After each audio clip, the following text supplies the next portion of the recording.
Hey, are you prepared for when the lights go out? In this video, I'll be talking about blackouts and some simple and effective items to have on hand when the lights go out. Plus, a few other bonus items to help make power outages a little more comfortable.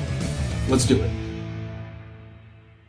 I was hoping to make this video in September when it was National Preparedness Month in the US. I also missed Canada's version in May, and ironically, I wasn't prepared for either of them. But I feel being prepared is relevant anytime, anywhere. So when people think of preparedness, they think of this guy. But like it or not, events do happen, whether it's mildly inconvenient or catastrophic. How we prepare for these events will determine their effect on us. Out of all the events that happen, I would argue that blackouts are most common. And with the rising demand in electricity on an already aging power grid, we could see more blackouts in the future. I hope I'm wrong. When it goes dark, what usually happens? There's a mad scramble to the junk drawer, looking for a few candles and that rusty old lighter that may or may not work. The light from your cell phone and a couple of those Christmas candles you have lying around, they'll get you by for a few hours, and then the power will be restored, right? Well, maybe. The Premier has declared an energy emergency across the province. We have reports of blackouts covering basically all of Ontario. It's been just over 90 minutes since the power went out in New York City, Toronto, Ottawa, various cities up and down the eastern seaboard. The day Toronto went dark, and not just Toronto, 10 million people in Ontario were left without power, along with 45 million Americans. A day that became the Great Northeast Blackout. It took up to 2 full days to bring power back. By late tonight, millions of Quebecers will be out of power. 3 million Quebecers were still in the dark. In neighborhood after neighborhood, there is simply no electricity, forcing many residents here to evacuate until power can be restored. Utility companies say it could take weeks before repairs are made. Nearly 1 million homes and 3 million people are now without electricity.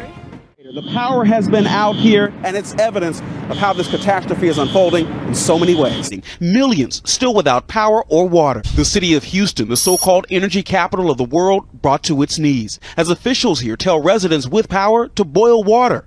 How can we boil water? We don't even have power. We have been without power for 60 hours now and without water for about 24. Right now, we're looking at about 80% of the provinces without power. In Canada, 500,000 people lost power. Restoration underway, but it will take days. Again, as you said, hundreds of thousands of people without power. The lights are off, but people in Little Harbour are certainly home, working their hands to the bone day and night for over a week now. Crews from New Brunswick, Ontario, even the U.S. pitching in to restore power there. Whether it's urban or rural, summer, winter, each have their own unique challenges. I'll try to cover the basics. The following is by no means an exhaustive list, but they're just some options for different situations. I'll put a link in the description box for each item that I can. Some of them were bought at several different hardware stores, so they may not be available right now, but I'm sure Amazon has their version of it if you prefer Amazon. First, let's talk about a blackout kit, sometimes called a lights out kit. This kit should have at least 2 essential items, and that's lighting and power. So we'll start with lighting. Lighting can be broken down into 3 categories, and that's task lighting, area lighting, and boundary lighting. I think by now that all cell phones have flashlights, and they're rarely out of reach for most people. So flipping on the flashlight can get you to your kit. Regular flashlights are good. This one here you can wind up, and it's ready to go, no batteries needed. Flashlights are good, but headlamps are a better hands-free option. Yeah, you look like a dork, but nobody's winning a beauty contest in the dark. These Energizer ones they're fantastic. They're usually on sale at your hardware stores. We got them at Canadian Tire or in some impulse buy section while waiting in line. They come in 2 packs often. This one's a better one. I'll put a link in the description for this one. This one's Coast. This is LED, which is nice and bright. It's got the flash. So, area lights are things like lanterns and candles. Candles, candles, candles, candles, candles, candles. Candles are good and they work. I'll touch on those a little bit later, but LEDs are safer and they give you more light where you need them. Once set up and settled in and ready to embrace not having power for a little while, go ahead, get comfortable, and light up those candles. So I'm a big fan of lanterns. You can buy these in like 2 packs or whatever. This one here, I really like, probably the best. It winds up. You can either charge it. It's also solar. That's handy. But it's not only a lantern, but it's also a USB charger. So you can charge your devices from this, which is really, really handy in a power outage.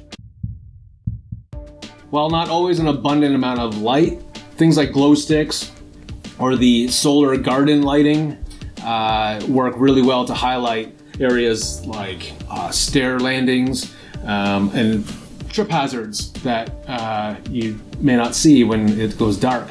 One of my favorite items are these, I don't know what you call them, night light, emergency light, power outage lights. They're really neat. They act as a flashlight, keep them plugged into the wall, and they have this like the nightlight solar thing that turns on when it goes dark if you want it to. If not, you just leave it off. When the power goes out, it triggers this to come on.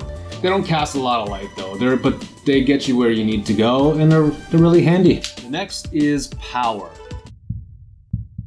The most obvious and sensible thing to have on hand are batteries. You can get these kits on Amazon. Stock up on batteries of all sorts. Dollar store usually has really good deals, and just when you see a deal, just pick them up. Have a place to store them in a nice cool area. They're great in a power outage. You need them. So these mini power banks are great to have on hand to charge all sorts of items, like your phone or whatever, iPod. I don't even know what's out there anymore. These are really great to charge all sorts of items. Some even come in solar. We don't have one yet. I think it's on the list. Be careful when you're buying things that claim to be solar. Sometimes they don't actually charge when they're on solar. It's just painted on, which I have seen. But these are great. These you keep them charged up. It lets you know how much charge is left in them. I don't leave home without them. One stays in the truck, and one is at home. With the lights, the batteries, the power banks, just keep them in a kit that's nearby. I have one here that we keep all our stuff in. Keep them in a place where you can find them easily. Not scattered throughout the house. I mean, we do have some lanterns that are placed here and there just in case, but for the most part, they're in one place where we can find them. The next item's a little bit bigger. They're good to have on hand in a shed or a garage. A gas generator is a seemingly obvious thing to have around in a power outage. Some can do both gas and propane. We recently upgraded to a generator that will hook up to our panel and will run necessary circuits like our fridge, freezer, hot water heater, and some various other circuits. I understand it's a luxury, and that isn't the case or an option for a lot of people, especially those living in dwellings like condos or apartments. Some HOAs or landlords, they don't even allow generators, which I think is crazy. So the next two are suitable substitutes for a generator. This item is also on our list.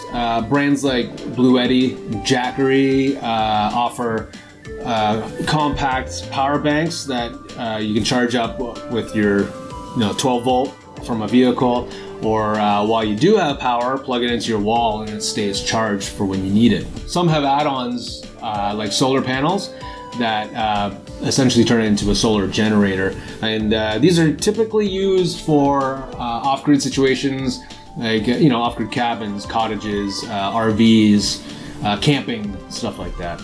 So just a disclaimer, we don't have one. I've never used one, so I can't recommend any, but if you have, let me know in the comments what brand you would recommend and why. So an inverter can basically turn the vehicle that's in your driveway into a generator. This one came as a lifesaver to us. I think in 2018 during an ice storm. We weren't prepared for anything at that point.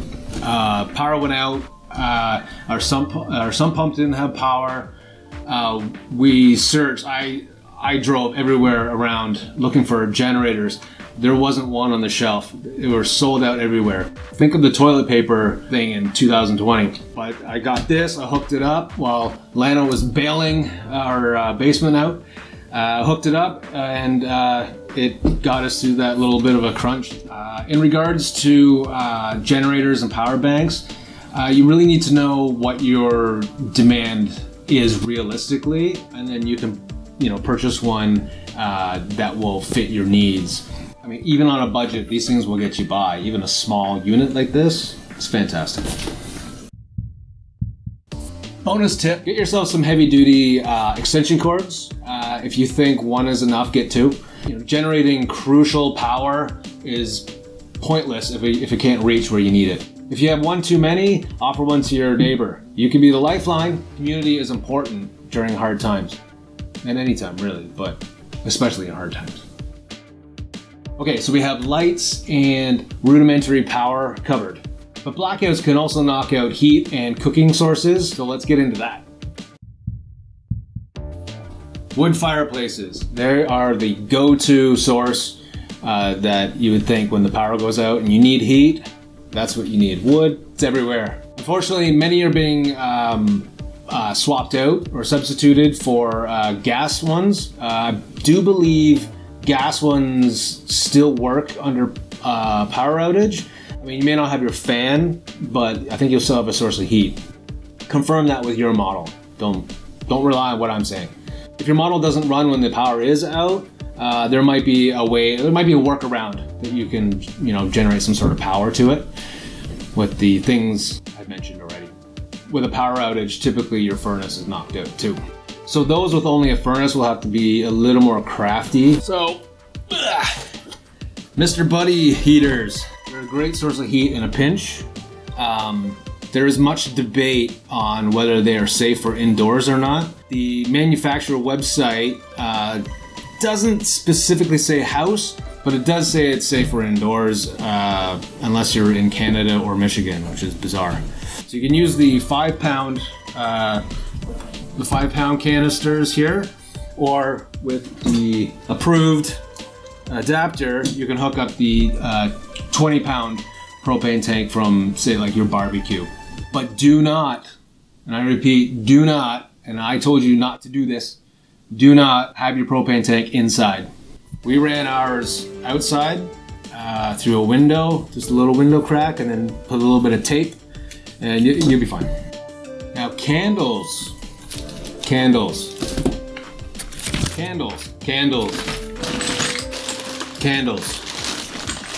We have lots of candles.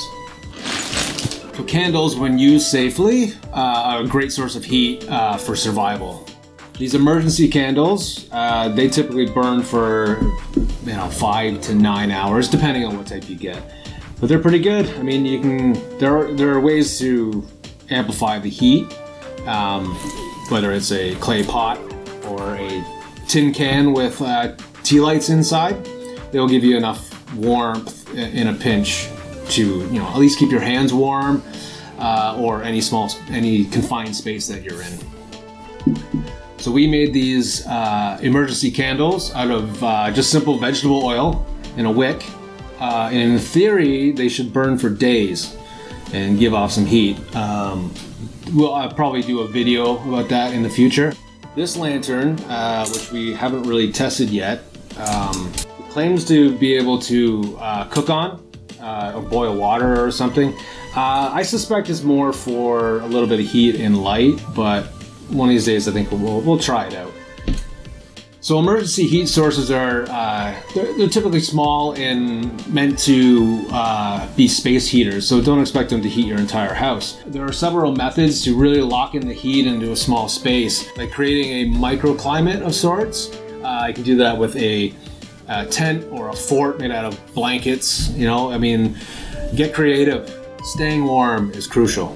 And a bonus, emergency blankets. Have a few of these on hand. They come in ponchos as well. There's thicker ones, there's thin ones. They're just like this Mylar solar space blanket thing. Fantastic to have. Vesta heaters are also an option that I just discovered. They run off the 6-hour canned heat tins. I have to look more into this, but these can be used as a heater or also to cook with, which segues nicely to the next topic, cooking. So wood fireplaces can often be used for cooking. You can use as an oven, or in our case with a cook stove type. We can cook right on it, and we can boil water and warm things up that we need. Similar to gas fireplaces, gas stoves can typically run when there's no power, so you'd be good on that. Confirm that though. Don't take my word for it. I'm just an idiot with a lot of candles. Barbecues, great option. A lot of people have those. You're allowed to have them. Maybe not in apartments, but Coleman camp stoves, they're really good. Hibachis, I don't know, well, check on that because of the coals. I'm not sure how that works. Outdoor fire pits are an option too, but you're gonna need all the camping doodads, and if you have them, fantastic, you're set. There are also lightweight folding pocket oven stoves, things. I don't have one to show you, but I've seen them. They look pretty neat. You can put the canned heat underneath them, or just sticks like tinder and stuff like that. Now another disclaimer, with all these heat sources, the propane, even the cook stoves, your candles, everything, your gas fireplaces, gas stoves, have a working carbon monoxide tester with battery backup. This is no joke, have one. Something not to be overlooked is entertainment. Having a pack of cards or board games available can really help pass the time, except Monopoly. Having enemies in your house is not helpful. Handheld, battery-powered arcade games are great for the young ones, keep them entertained. Another tip, fill 5-liter jugs of water, or 2-liter jugs of water, or 1-liter jugs of water. Fill them up 3/4 full. Throw them in your deep freeze if you have one. Even loading up smaller ones in your fridge freezer. The smaller ones can be taken in and out as you need the space. When the power goes out, these frozen water jugs act as thermal batteries that will really help slow down the thawing process in your freezer and just kind of buy you some time. And as they melt, you now have drinking water or washing water. You should definitely have 72 hours, at least 72 hours worth of water, fresh water to drink, as with food. That's another video too. This is a bonus emergency tip. Have cash available somewhere in a safe, just in a hidden place somewhere. Because when the grid is down, debit machines and ATMs, they tend to be as well. Even gas stations and grocery stores may only be accepting cash. And if you don't have it, what are you gonna do? Something else to have on hand is a physical and digital copy of important documents that you may need. Like your birth certificate, ID, the deed to your house. In any sort of emergency, it's good to have. Depending on the severity of the situation, like an evacuation, you might need some or all of them on hand and ready to go. And memorizing phone numbers is a thing of the past, so having a copy of all the important contact information, have them in that binder as well.